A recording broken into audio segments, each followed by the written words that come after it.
We are going to go on right straight to the next panel. We have two more panels to go, climate change and Appellation, and then we'll move on with collectivity, which is a nice way to finish the day. Ray will be moderating the last panel.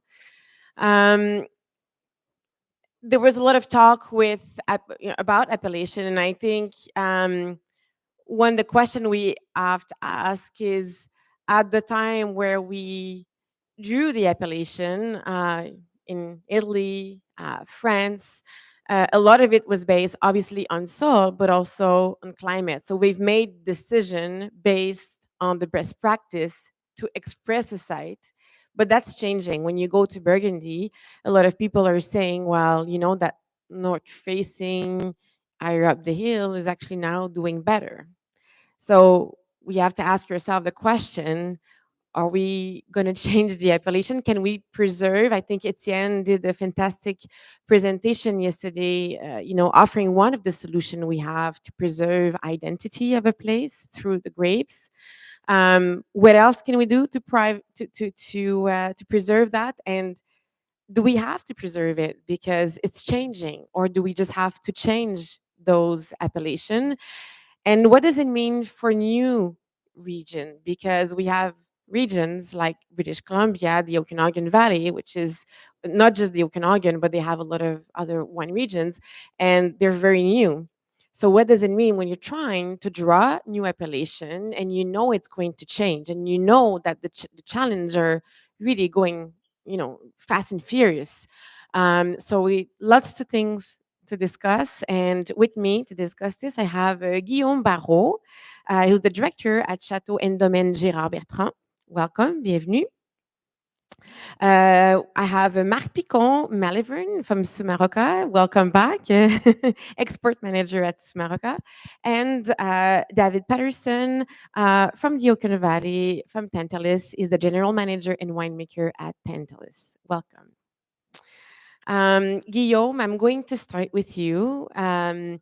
It was just, I think, a few months ago that was confirmed that Gérard Bertrand now owns the largest amount of hectare certified biodynamic in the world. So I think that data just came out a few weeks or a few months ago. But and I know that when Gérard had this vision, a lot of it, he believed that if you apply those practices, it's a way to keep the identity of a site. I'm just curious to hear you on that with the growing challenge we have, and knowing that you have appellation all over southern France. So thank you a lot, Michel, to invite me a second time here today in Montreal. So thank you a lot to trust in me, and to share. I really want to share with you the experience of south of France, and because we have to deal with the challenge of climate change, like you explained in the last conference. That's clear that climate change is present and is present in south of France for several years. And for me, we have, I will really want to start that south of France is a very beautiful place and a mosaic of terroir. And, Languedoc-Roussillon, just to start, is 60 different varietals. And you have as many appellations, and that's clear. It seems to be complicated. So that's why it's a friend that explained the interest of appellation. I really trust in the appellation. But why we have 60 different appellations between AOP, EGP is because, Languedoc and south of France is not a flat country. We have altitude, we have the Pyrenees mountain, we have the Larzac, we have the sea, and we have, at the other side, we have the influence of the ocean, Atlantic Ocean. And so for that's why, several years ago, during the 17th until now, we create appellation. And it is a collective work. So it's a trade with the other conference. But for me, it's very important because appellation, it is the best protector for the concept of terroir. And we have still wine, we have sparkling wine, we have fortified wine, we have rosé, we have orange. So it's a very diversity, and the quality for me is uh, a mix between the work of winemaker and also the collective work. And to introduce the concept of terroir is very important for Gérard, Bertrand, and I, because we really want, when we create wine, when we create cuvée, we want that the wine tastes the smell of somewhere, not the smell of something, And that's why it's very important. So for me, terroir, you have three pillars. It's a triad. It's geography, a limited zone, a limited area, mainly specified by soil, and that's why it's very important, and we will develop that. It's important to preserve the quality of the soil, because when you want to express a terroir, it is firstly the quality of the soil. The second one, that's clear, it's the climate, and that's clear that it changed. But everywhere is changing, and the climate is always changing. And at the end, that's clear that you have practicals, the cultivation, and that's why you have the varietal, you have the pruning system, you have planted density, and that's why you can move, and all the appellation move. You don't have to see that the rules is established for centuries. You have to see that the rules, the specification of each appellation is created and managed by the winemakers, and that's clear. They are slow moving, but for me, in France and in all the appellations, all in country, we are moving and adapting to the climate. So just to finish my introduction, I just want to say that here, when you taste a wine from Corbière, Minervois, Saint-Chinian, all the way, the varietal, it's always the same. It's mainly Syrah, Grenache, Mourvèdre, Carignan. But everywhere, the wine is different. And it is a specification of the wine of South of France. And we have a common label for Vin Sud de France. So that's why we are complex, but finally we are easy. It's all South of France. And why me? And I really want to thanks to, because we have 17 estates, and 17 estates mean that we have 17 different appellations. All the wine are in appellation on INGP. And so I really want to share this optimist message. So firstly, the first point that I highlight is the importance of cépage terroir. And we saw yesterday the travel or the work of Etienne. We have a large diversity existing. Before saying that we have to change the varietal, there exists now a large diversity in one cépage.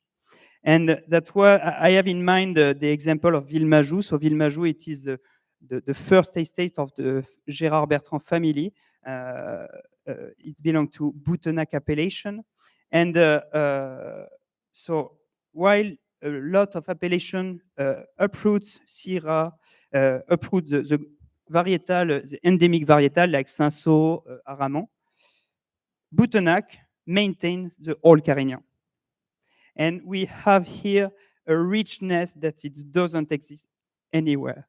And so that's why we do a hard work of massal selection that we create in 2018 to preserve this diversity.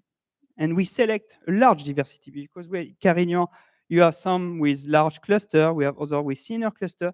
And Etienne explained, we have to maintain the diversity. We don't have to select the best one. To have the best resilient, you have to maintain the diversity. And others, it's unique and it's a hard work, because this old Carignan trained in Goblet, it's hard, for mechanization. But this old vine, it is only that can deserve, when you test La Forge, it's thanks to the old vines, So that's why it is an heritage for us, and it is very important to preserve it. And so that's why, appellation can evolve. Experimentation is also allowed inside the appellation. But yeah, the main, when you put the right varietal with the right rootstock, also, you have diversity of varietal, but also you have the variety of rootstock, more adaptable to dry. You have a lot of solution. The second point is, yeah, as I explained to you when I start, it is a mosaic of terroir. So that's why you have to homework. First, read the book of Michel. And second, Thanks for the publication. and second homework, you have to go in the website of Languedoc Wines and see the map, And, we have the chance that we have a richness of terroir and we can adapt. And I have in mind, the choice 10 years ago when we go in Château La Soujole in a little appellation of Malper. And, it is an Atlantic influence Mediterranean terroir that really reveal the Cabernet Franc. And we see that in Soujole, it is a unique place. And I think that Jean-Claude Berrouet, the famous enologist of Château Petrus, is agree with me when I said that Cabernet Franc has also his place in south of France and in this beautiful place. And and you see that, yeah, you have a diversitile profile in Languedoc, and it's also a way to adapt. And the second point is a large number of appellation in south of France is not all planted. So that's why that's clear for the winemaker in an appellation. That's clear where you have to see more altitude, more Atlantic influence, but it exists a lot of solution to adapt to this climate change. And the third and important point is we have between a technician and that's clear that we have a lot of future technical challenge for us, for Brittany Columbia, for Spain, but also for south of France. And that's clear for me, water management and varietal creation is very important. The first one that's clear, water management, last year we have only 30 millimeter, 300 millimeter per year.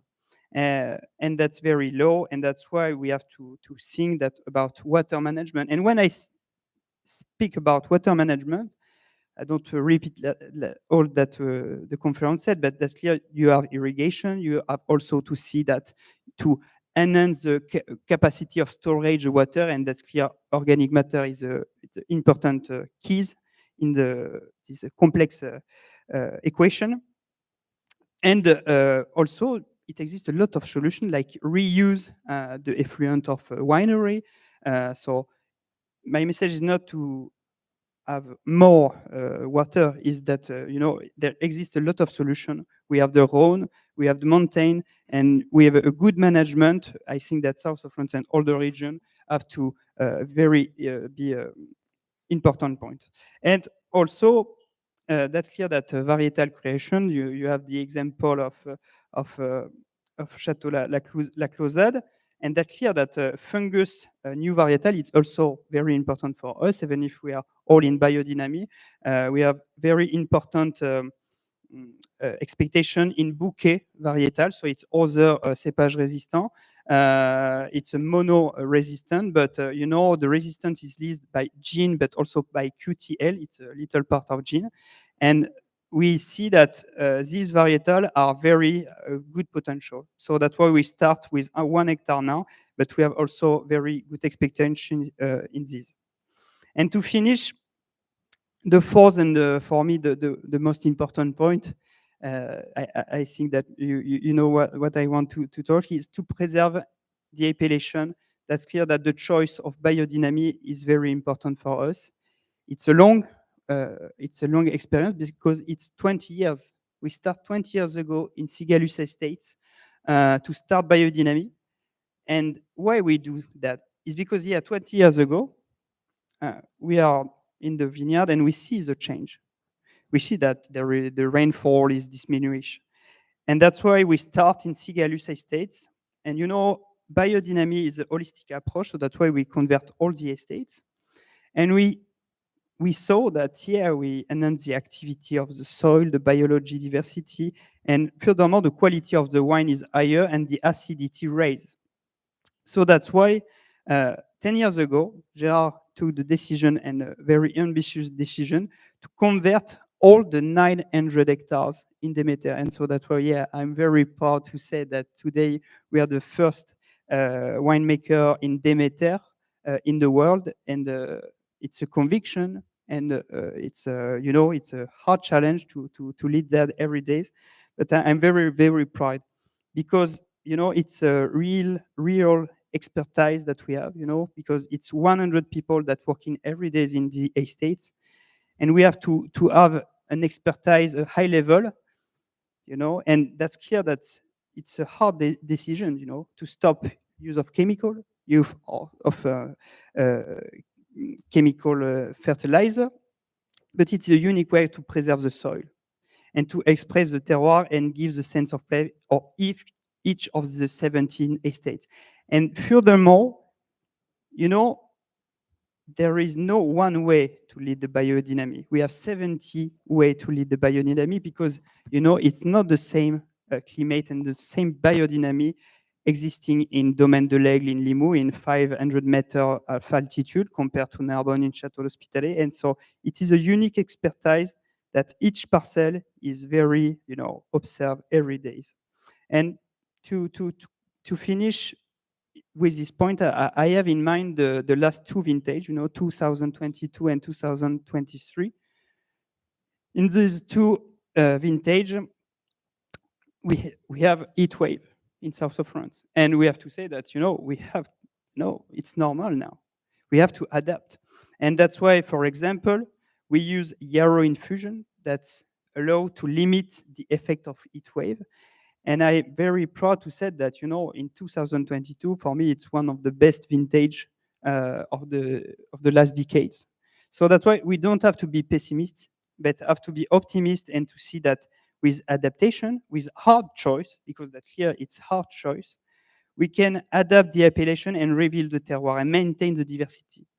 So just, to conclude, I'm really convinced, Gérard and I, that appellation, is adapt, is not we can move. And before to change the varietal, before, first of all, preserve the planet. And that's clear that appellation can be, complex, but for me, it's a true sounding board for terroir. And because, the first device of Gérard Bertrand, it was révélateur de terroir. And it's very meaningful for me, because we want to reveal, first of all, the terroir.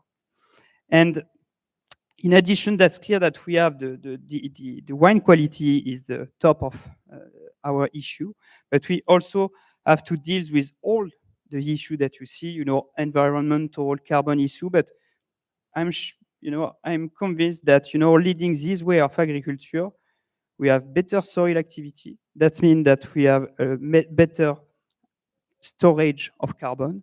And that's clear. It's Michel Gassier said in the last conference, if we store 1% of organic matter in the soil, you storage 80 tons of kilo per hectare. So it's huge, multiplied by 1,000 hectares. So that's why, it's every day. It's an engagement for me and for all my team, and I really want to highlight the work. It's a meaningful agriculture, and it's a meaningful agriculture for me, for the team, and for the future generation. And I really think that we reveal all the potential of South of France. So thank you for your attention. Thank you. Thank you.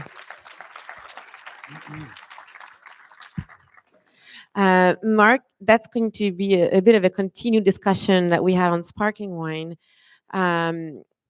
You've addressed earlier the challenges that we have in the region, and Cavas de Guarda Superior, which is the highest tier of Cava.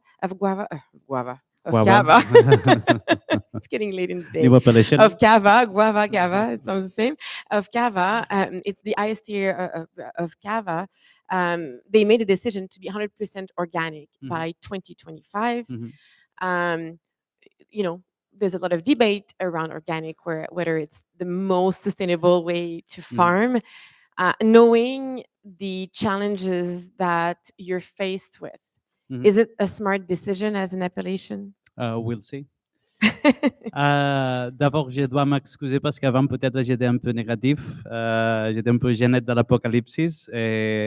Mais il y a de bonnes nouvelles. Nous sommes encore ici. Donc, il y a travaux à faire. Donc, on y va, non? So I will start for Catalonia as a region because Catalonia has a sensibility for the organic point of view. And the last decade, Catalonia has increased 206% the surface of agriculture, organic agriculture, no agriculture, which represents is the third region in Europe in that sense. France is the one that is number one, Spain as a country, and Catalonia as a region, no, inside of Spain. More specifically, if we talk about vineyards, about the 12 appellations that there's in Catalonia, 50% are already organic. So there's 30,000 hectares, and 50% is already organic. So there's a sensibility for being organic, and but it's not enough. Let's be honest, it's not working. We need to go forward. And we have seen the people from New Zealand. I just talked with the people from Chile. They are doing a tremendous job, and I recommend that next year they come here and expose their project. We have to plant more seeds. And I would like to explain you a little history, if I may, what has happened and why Cava and my region has this sensibility. In 2007, the INCAVI, the Catalan Institute of Vines and Wines and Vines, together with the Ministry of Agriculture of Spain, etc., create a symposium like today called Eco-Sustainable Wine. My mother was part of the organization together with Santiago Minguez, with INCAVI. He's a superstar, member of the OIB, etc., etc. And I remember back in 2007, I finished my studies at the OIB. I made a master's degree. And I know there's another person in that room that made the same master's. That time, the topic of sustainability was not there. Everybody was talking about ecology. Everybody was talking about biodynamism, but nobody was saying nothing about sustainability. So a seed was planted that day. And during 2 or 3 days, I remember listening people talking about sustainability and listening people from all over, from the north of Europe, people more civilized than the Spanish people, that teach us about things they were doing concerning sustainability. So as I was saying, the seed was planted. The mindset has changed. As today has happened with when Maria Len says that we are going to recycle 300 million bottles. As soon as he said it, suddenly this became something more bold, something more important. There's a target. That's very important. What had happened in the region is people like Torres that you were mentioning take this flag and say, well, Torres and some other producers from the region, okay, we face the problem, let's go that direction, no? Then appears things like wineries for climate change. We will talk later on if you like. That could be confusing because there's wineries for climate change for climate wineries for change that, well, there's so many certifications with the same different profiles or different scopes and a similar point of view that it's quite confusing from our side. Imagine the customer, no?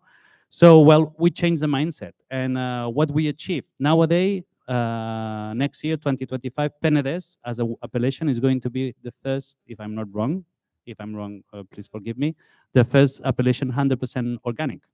So that sounds nice. And Cava, in the top line, Gran Reserva and Reserva Cava, when it's called Cava da Guarda Superior, this has to be certified organic also. So, well, seems like the things are going in the good direction, but it's not enough. Okay, being organic is not enough. It's just one step, but we have to go forward. Why? Agriculture represents more or less, or 33% of the population of Catalonia is dedicated to the agriculture. 25% of the territory is involved in this thing, no, in this business-ish. We contribute to 14% of the gases, the greenhouse gases, but we pollute 45% of the water. So being organic still is damaging also the environment. So a region that seems that is that involved, that committed to this project of saving the planet, we are facing also difficulties, no? So I'm happy that for once the politicians seems to do the things right. So the appellation and the government of Catalonia, following these laws, the European Green Deals, that, as I think you mentioned, New Zealand, the target is that Europe for in 2050 becomes a continent with a carbon neutral. So I think is a very challenging target, no? So following that rules, the government of Catalonia take this European law and is rewriting and adapting to the reality of the region, because different regions, different realities. And I just read the entire law, which is a little bit boring, but I mean, you know how a law is, that could be challenging. But there's a couple of things that I believe are very interesting. First of all, there's like 3 scopes. There's the environmental sustainability, economic sustainability, and social sustainability. So it's talking about these 3 pillars, which I like it a lot, because sustainability is a 360 thing. It's not about just being ecologic, just thinking in the environment. There's other things, like the region has to be profitable, and there's a social impact on the sustainability, no? So it's the first time that I really, when I was reading the law, I said, I love it so much. So just few things inside of each of these columns, no, or pillars. Environmental, of course, reducing the impact of climate change, improving the use of natural resources, protecting the soils, the water, the air, etc., etc., etc.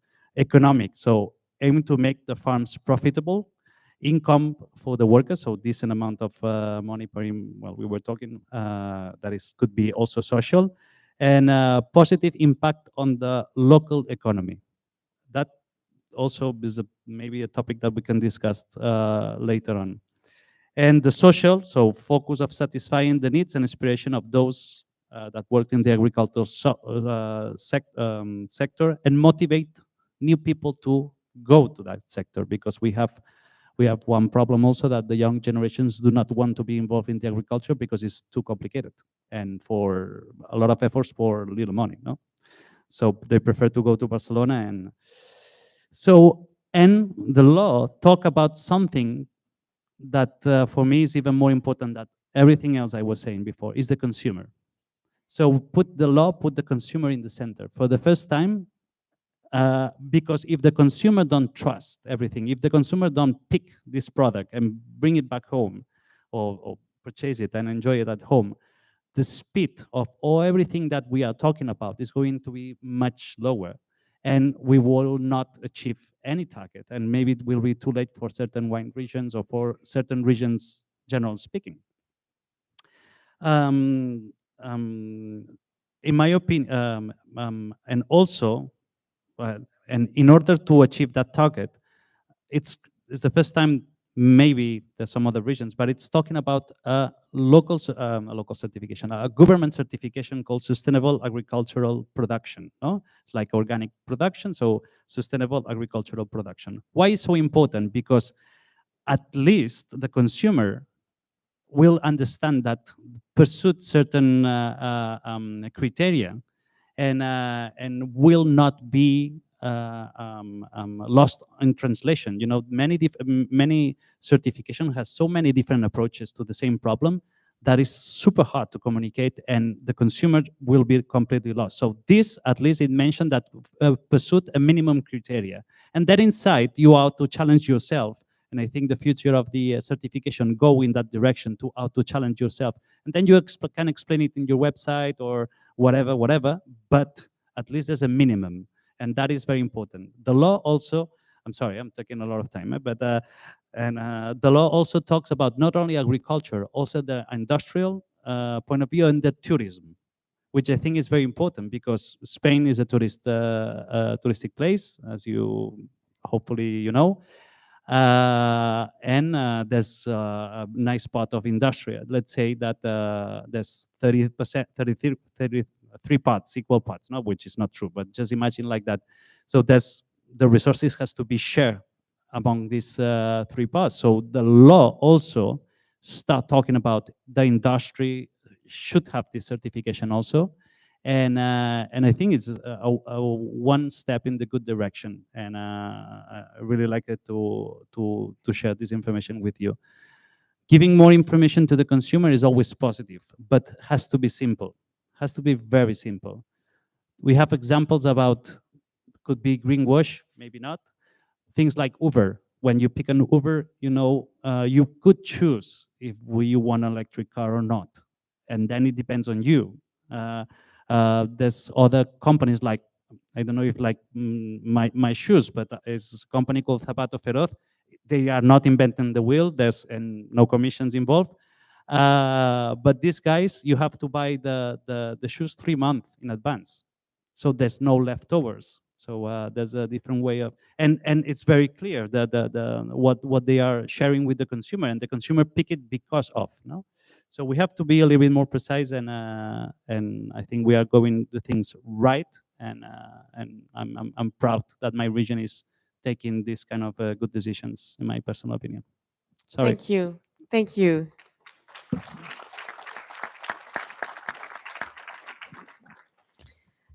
David, you're in British Columbia, and British Columbia is fairly new as a region and as a wine producing province, and they are already appellations, but there's new appellation coming all the time because we have new emerging region and also we have sub-appellations. Knowing all the challenges you're facing right now and in this chaos, what do you do when you're trying to draw appellation in that situation that it's very uncertain? Yes, for sure. Okay, so for a lot of people in the room, you'll know where the British Columbian wine region is, but for some of you, you probably don't. So we'll give you a little overview, and then we'll come right down to the appellation I was part of creating, the sub-GI, as we're calling it. So geographical indications, similar to appellation, but often with these kinds of things, we had a lot of things to consider as a very young region. To give you an idea, really, our region is only about 35 years old, and truly only making world-class wines for the last 15 to 20. Before that, it was fairly bulk wines made from often non-vinifera varieties.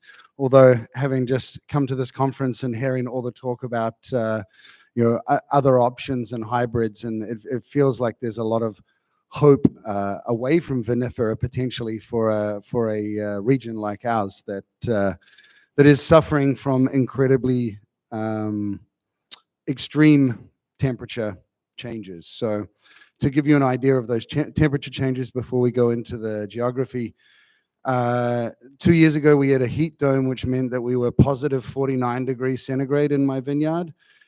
5 months later, we were minus 27. Grapevines don't really like that much change. So we've seen a constant decline over the last 5 winters of crop due to winter damage. And about a week ago, the entire region was below minus 23 for 48 hours or longer. So not a lot of hope for a lot of crop this year, but we're farmers and we're resilient, and we're now all talking about how we're going to overcome these challenges. And coming to a conference like this gives me a lot of hope and a lot of ideas and a lot of collaboration. I've gone the wrong way. That's why. There we go. Okay. So British Columbia, we're basically that line where there's nothing below is the US in this map, and then above is all the fun stuff. So, and we're at about the 47th and a half parallel, 47th parallel there. By the time we get up to where you can see it saying Shuswap, we're well above the 50th parallel. So we are very far north. this creates a really interesting environment to grow grapes. And I'm going to concentrate mainly on the Okanagan Valley. That is where most of our grapes are grown, and it's where all of the sub-GIs, or most of the sub-GIs, have been formed in the last few years. There's some beautiful growing regions on the island and down in the Fraser Valley. But the Okanagan Valley is the bulk of what we see in the marketplace. So we're basically the tip of the Sonoran Desert. We see about 400, maybe 450 mils of rain, often at the wrong time of year, and in the form of snow. Right now we're covered in snow. That's part of our precipitation, and often in our growing season, we're incredibly arid. This year we went 13 weeks of the growing season without a drop of rain. So we must irrigate in this area. The formation of this north to south running valley came about from glaciation. So we actually have very young, turbulent, mild soils, all from granite base from the Rocky Mountains, with little bits of limestone and other material mixed into it. So soils are fairly similar throughout the entire valley, although a lot of subtle differences. This north to south valley, mountainous desert, if you will, means that where I am up in Kelowna, where it's Okanagan Valley is pointing to, we ripen and grow Pinot Noir, Chardonnay, and Riesling really, really well. Beautiful acidity, and there's no way I could ripen Cabernet Sauvignon. You go down towards the border, down to Osoyoos and Oliver, and they could not do what I do with Riesling, but equally I can't do what they do with Cabernet and Syrah. So that's always been a problem for BC, and a blessing and a curse. We are able to grow many different varieties and do them all quite well. But when we are asked in the marketplace by wine writers, by people traveling into our region and discovering it for the first time, well, what's your identity? What are you known for? And the answer is we're not really known for any one thing because of that diversity. So it's very hard to say the Okanagan is a Chardonnay and Pinot Noir place, or this is a Syrah and Cabernet Franc place, because we are all of that, but we're not all of that. It depends where you are. So even though we're such a young region, it started to make sense to break this up, to try and make sense for ourselves and hopefully soon for the consumer. So is that going to change? Yeah, there we go. So shooting in onto the Okanagan Valley, Lake Country, being in the north, is made up of this beautiful, mild, pink feldspar. And then where I am at the East Kelowna slopes, very fine, talky, glacial till with small granite drop stones throughout the soil profile. It came down to proximity to lake, not soil type. When we looked at the South Kelowna slopes and East Kelowna slopes, also proximity to lake for Lake Country is very different. And when we were all sort of arguing about how we were going to form these appellations, it was really apparent to me that when I tasted a Pinot Noir from Okanagan Falls or from Lake Country or from East Kelowna, because I've tasted enough of these wines, I can tell the difference blind. So there is something different about these places. So let's try and chop this up. Even though we are a very young and burgeoning region, it's time to have some geographical indication of where these wines are from. Then came the question, well, do we add laws to this? Do we say that you must grow Chardonnay, Riesling, Pinot Noir where I am, and you may not grow other things? And equally to the other appellations, do we add laws in place that say what you can grow, how you can grow it? Having been at this conference for the last 2 days, I kind of wish that we'd gone a little bit harder at this and said you must be organic, or you must be, more importantly, the Sustainable Wine Growing of BC program that we've spent so much time and effort on creating. Again, so new for us. We feel behind in some ways, and we're looking to catch up in our buy-in with all of our growers in using some of these resources. However, when we sat down and formed this, the East Kelowna Slopes appellation, we decided it was more to do with soil and aspect and proximity to lake, and that we were too young a region to start saying you must do this. And we were looking at other appellations all around the world that have had their laws in place for a long, long time, and looking at their struggles of climate change and what they are facing and the change that they may now need to put in place.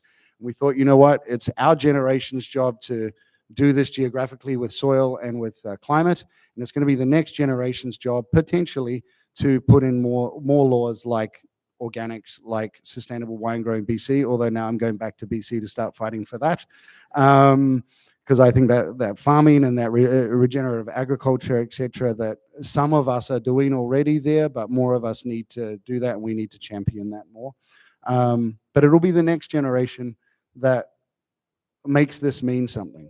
Over the next 10, 20 years, East Kelowna Slopes on bottles, Golden Mile, all these other appellations that we've formed will mean something if we make it mean something in the marketplace, along with the sustainable wine growing BC.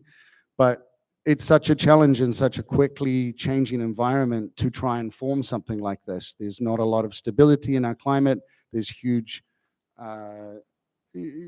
variation, and that's becoming, the extremes are becoming more apparent, especially so far north for us. And so giving more laws to these appellations don't make sense at the moment, because I might be growing Marquette and I might be growing something we haven't even created in the next 20 years, rather than the Pinot, Riesling, and Chardonnay, because of our climate. So yeah, that's what we did. Thanks for listening. And if anyone wants to come and chat about it afterwards, come and have a chat. Thank you.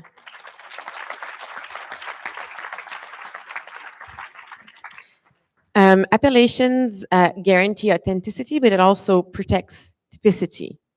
So I have a question open for the three of you, knowing that what is threatening typicity is the CO2 emissions that are bringing that chaos. So if you are part of an appellation, should the law include CO2 emission calculation? Should we enforce that with producers? Because if we want to be part of the change, and what's destroying that typicity is this, then should we make it mandatory? In my opinion, of course, yes, and it's about to happen. And as I was saying, it's necessary that the consumer knows about what is consuming and the effects on that consumption. No, so and there's easy things to transmit it, easy ways to transmit it. For example, there's another in Europe that is working very well. That is the Nutri-Score. I don't know if some of you are, well, you are from France, and you know that there's a classification from A to D regarding the quantity of fat and salt and how convenient it is for your organism, etc., etc. And this is its approach to the consumer. That is a certain law behind, and I think upwards value and has to be the future. So yeah, has to be inside of a law. Yeah, I think it should end up being part of law. When I'm talking just with the BC lens, the young burgeoning region, I wish that was the case. I think that needs to come from entire industry, not just every sub-appellation and every appellation. I think it should be right across the appellation BC, not the sub-appellation laws. The sub-appellation laws are about breaking up the land, and then it needs to be far wider than that. It needs to be the entire industry, not just the appellation. Yeah, that's clear that the carbon issue is very important for viticulturists because, as you said, we are the first impact by this climate change and by the CO2 emission. And during the last presentation, we see that they are the same weight between packaging but also viticulture. And that's why, for example, in Gérard Bertrand Group, we do the carbon balance, carbon footprint of the company. And between 2019 and 2021, we see that we decrease of 9% our emission, even if in the same time we growth of 7% of volume. And the answer is because we increase the buy of organic wine.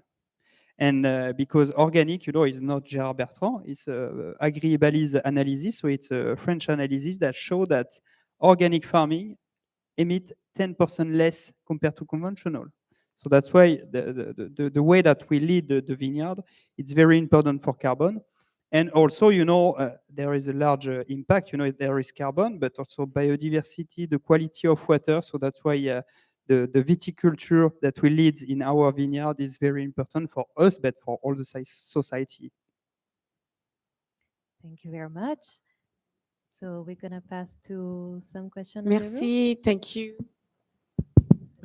Thank you so much. Is there any questions in the room?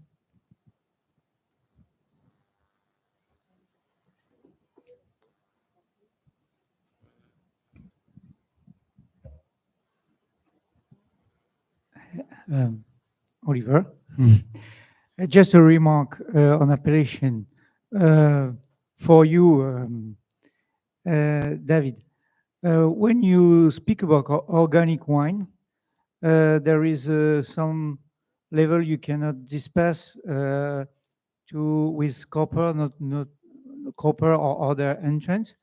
And I think for you, it's impossible to get this appellation because when there is so humidity, when the disease is so present, I think this appellation are not adapted to your specificity. And it's I don't have to say that, but for us it's very easy to be in this appellation and to be organic, but for you it's quite impossible.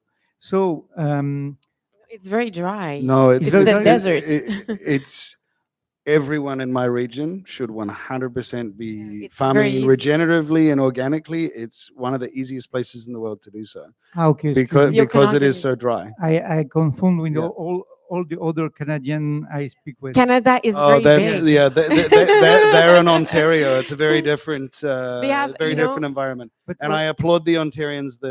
Yes, but that's a lot harder to do. I understand that made a mistake, but what I wanted to say, it's just an appellation when you are a place, it's impossible to get, and if you cannot do that, and I think nobody is equal. I just want to say that nobody is equal in front of the appellation, and we have to change appellation in this case, because if you ask somebody to make something, it's impossible, or we will lie, or we will say it's impossible. And I think it's important to say that if you oblige somebody to have an appellation impossible to have, it's a big problem. Any other comment, question?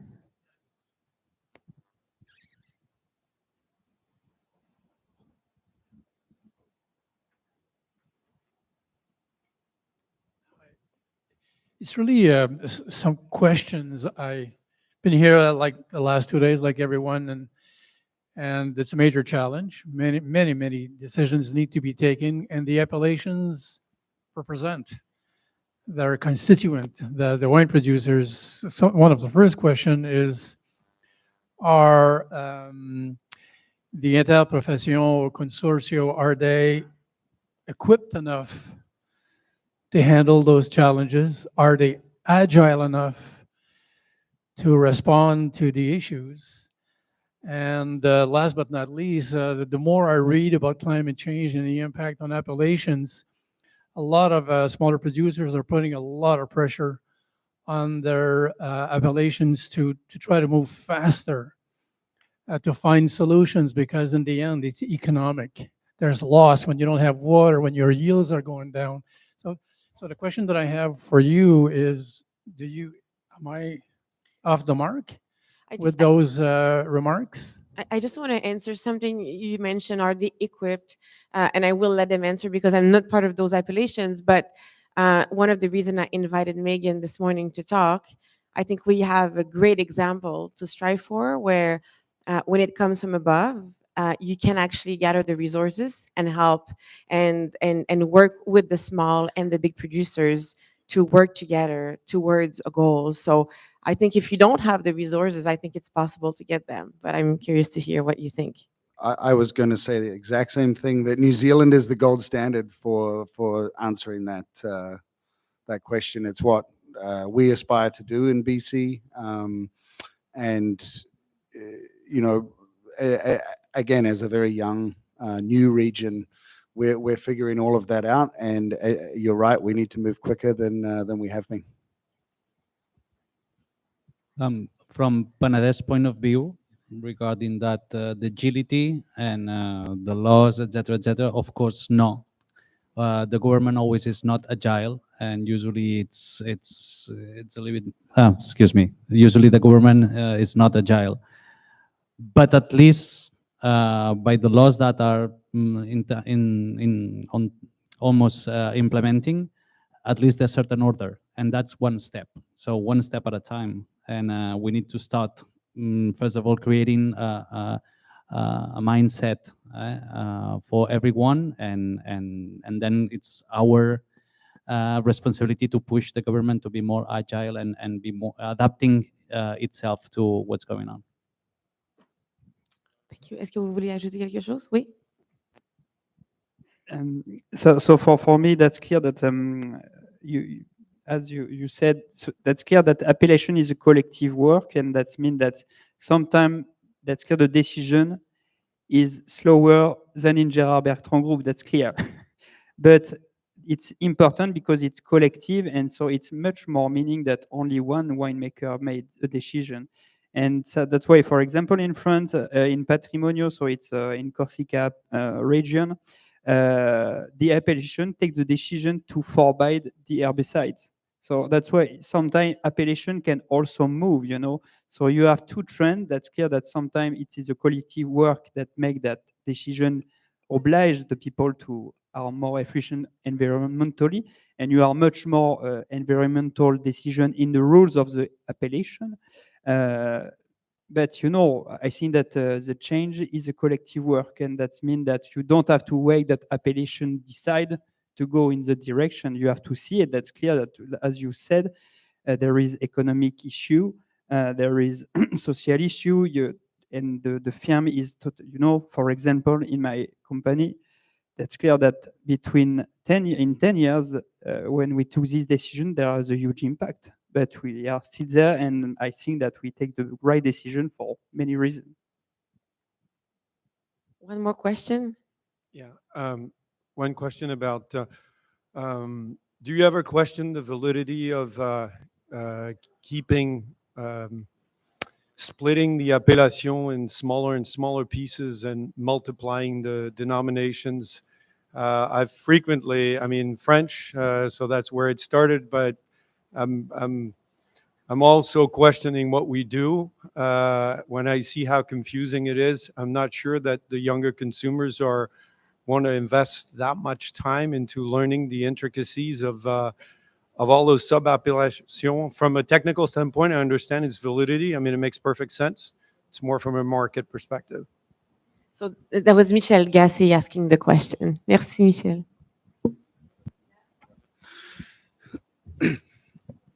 Yeah, I mean, I think there won't be much more carving up than what we already saw up there, for one. I also think that a lot of the, you know, the laws, the overarching governing bodies will be at the BC appellation level, which is just one for all. When we get down to those little sub appellations like where mine is, I think that is often it's for us to start with. It's as producers to be able to then put on our bottle. It's like a single vineyard in some ways, but it's saying that this whole area here has a unique terroir, it has a unique flavor, and it's similar enough from me to my neighbor 3 kilometers away that we can form this and make it mean something. It will be up to us to make it mean something to the consumer and to explain to the consumer. I have a tasting in April where we're only the producers from East Kelowna Slopes will be presenting, and we're all presenting only 2 wines, and we're showing why the East Kelowna Slopes is different to everyone else. So we will have wines from outside the appellation at the tasting, but what we hope to see is commonality amongst both our quality and our flavor profile from that area to start to make it mean something. But as far as laws and all that we're talking about with climate change and exacting change, the leaders of each little sub-GI and appellation certainly can get out to their other producers and say, you know, you can borrow my seed drill. Let's do some more regenerative agriculture. That's already happening in my little community, led by myself and several others. And I know that's happening in Severine Pant's place down in Oliver Osoyu's, sharing resources, sharing ideas. But at the law level, it's going to need to be at the larger one appellation level of British Columbia wine. Does that answer the question? Merci. Thank you everyone for your time, and thanks for your question. Merci.